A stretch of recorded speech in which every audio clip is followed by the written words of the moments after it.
بخاري دجاج على طريقة المطاعم، وما ترضوا غير يطلع معكم هيك الدجاج مقمر وكل رزاي وبرزتها. يا سلام، شوفوا لي بس الاستواء اللي بيجنن. الله الله. شوية دقوس ولقمة مشكلة من كل شيء، ولا تخجلوا هون ضرب بالخمسة. بسم الله. نكهة الجزر ولا الزبيب ولا دقوس، في نكهات هون بتجنن. شيء بدنا نحتاج 3 معالق كبار من السمنة. بسم الله. وعلى السمنة يا حبايب بننزل نص كيلو جزر مقطع خشن. بسم الله. وبدي استعمل لونين من الزبيب. تحميصه كثير مرتبه، وبس تحمصوا التحميصه المرتبه جزرات بنسمي بالله وبنشيلهم. وبننزل هلا يا حبايب بثلاث حبات بصل مقطعين شرايح. بسم الله. وبدنا 3 اسنان توم وكم قرن فلفل اختياري بس بيعطوا طعم كثير طيب، ومعلقه كبيره من دبس البندوره بتعطي لون وطعم كثير طيبه.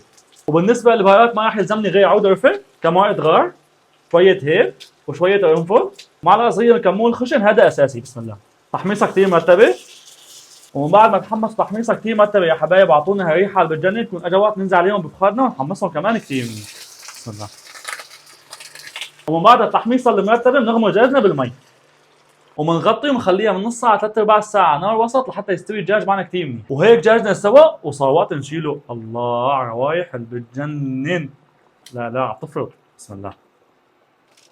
شويه زيت زيتون ورشه صغيره فلفل اسود. بسم الله. وشويه ملح وشويه بابريكا. خلطة كتير مرتبة، ومنبلش ندهن دجاجنا فيهم. وبنبعث صينيتنا على الفرن لحتى تاخذ لها تقميره حلوه. وبالنسبه للمرقه عندي هون يا حبايب بدي انزل عليها بكاستين رز بسمتي مغسولين ومنقوعين لمده نص ساعه. بسم الله.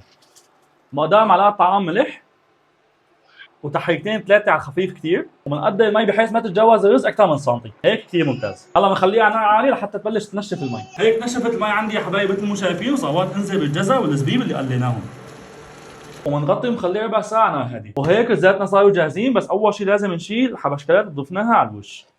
بسم الله. لحتى نفرجيكم كيف طالعين معنا رزات. ما شاء الله. شايفين ما شاء الله كل حبة وحبتها. وما ضل علينا غير نصف الدجاج بعد ما أعطيناها تحميرة بتجنن.